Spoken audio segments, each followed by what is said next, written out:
You step off the boat and don't come back up. Water floods your throat, and nothing happens. No panic, no burning lungs. You just breathe. 20 meters down, 40, 80, watching sunlight break apart above you, and it's the most extraordinary hour of your life. Then, your fingers go numb. Then your thoughts get slow. And somewhere in the dark blue, it dawns on you that the ocean was never going to drown you. It was going to do something much quieter than that. Let's be exact about what we're changing, because breathe underwater hides an enormous assumption. Air is about 21% oxygen. It's everywhere, it's free, and getting it costs you almost nothing. Water is not like that. Oxygen doesn't fill water. It dissolves in it, in tiny quantities. A liter of seawater holds only a few milligrams of dissolved oxygen. Compared with a liter of air, that's somewhere in the region of 20 to 40 times less. And it gets worse as water warms, because warm water holds less gas.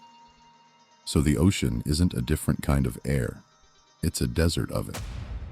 Now give yourself gills. Real gills are extraordinary machines. Water flows one way across the filaments, while blood flows the opposite way beneath them. So the blood is always meeting water slightly richer in oxygen than itself. That trick is called countercurrent exchange, and it lets fish strip up to 80% of the oxygen from every drop that passes through. Your lungs manage nothing like it, because air goes in and out of the same dead-end bag.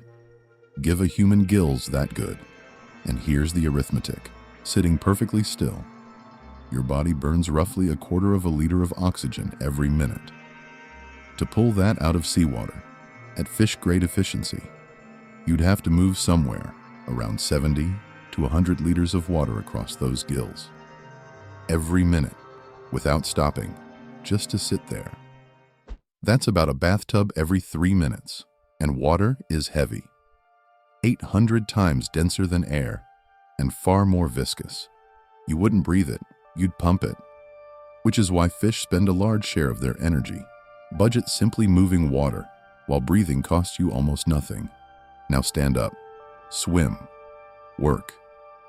Your oxygen demand climbs tenfold, and so does the water. You are no longer an animal that happens to breathe underwater. You are an animal whose entire body has been rebuilt around a pump. But suppose we build it anyway. Suppose the gills work perfectly. Now the ocean starts taking something you didn't think to protect. Water pulls heat out of a body, roughly 25 times faster than air does. That's why swimming pools feel cold at temperatures you'd happily walk around in. And gills make it dramatically worse, because to collect oxygen, you must expose an enormous surface of warm, blood-rich tissue directly to cold water, over and over, forever. You'd be running the world's most efficient radiator, and it would be pointed outward. This is the real reason fish are cold-blooded. They don't fight the water's temperature, they surrender to it. A warm-blooded animal with gills is fighting a battle it cannot win, which is why whales, dolphins, and seals never even tried. They kept their lungs, wrapped themselves in blubber, and simply hold their breath. Though nature, as usual, has one exception waiting. The opa, a large, disc-shaped deep water fish, circulates warm blood through a heat exchanger in its gills, warming the incoming blood with the outgoing, so it keeps its body warmer than the water around it. It's the closest thing the ocean has to a warm-blooded fish, which tells us this problem isn't unsolvable. It's just very, very expensive. And gills still wouldn't solve the thing most people assume they would. They don't solve depth. Every 10 meters you descend adds another atmosphere of pressure, and no amount of oxygen fixes what that does to the air spaces in your skull. They don't solve darkness. Sunlight is essentially gone by a few 100 meters. And they don't solve speech, because your voice needs moving air across vocal cords. A gill-breathing human would be, functionally, silent.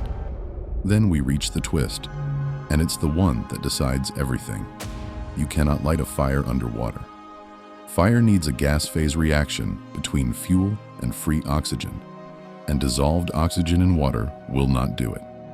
No campfire, no kiln, no forge, no smelting, no glass, no ceramics, no metal, no steam, no engines. Every technology humans have ever built stands on a chain that begins with something burning. An aquatic humanity might be intelligent, it might be social, tool-using, even brilliant, but it would be locked permanently in a world without metallurgy, and therefore without the ships, instruments, and machines that let us map the ocean in the first place. There's an irony in that worth sitting with. A species that could breathe the sea would never have been able to explore it. Because we already did, the other way round. We didn't grow gills. We stayed air-breathing, kept our fire, and used it to build lungs we could carry. Scuba tanks, rebreathers, submersibles that have reached the deepest point in the ocean, saturation divers who live for weeks under pressure. We reached the bottom of the Mariana Trench, a place no fish that evolved there could ever leave. Evolution gave the ocean to the fish. Fire gave it to us. So here's tonight's question. If you could breathe water tomorrow, silent, cold, and cut off from every flame humanity has ever lit, would you still want it? And what would you miss first? Every question creates a new reality, and reality is just one version of the truth. Every possibility deserves exploration. The next one begins with a single question. What if? Subscribe and explore what comes next.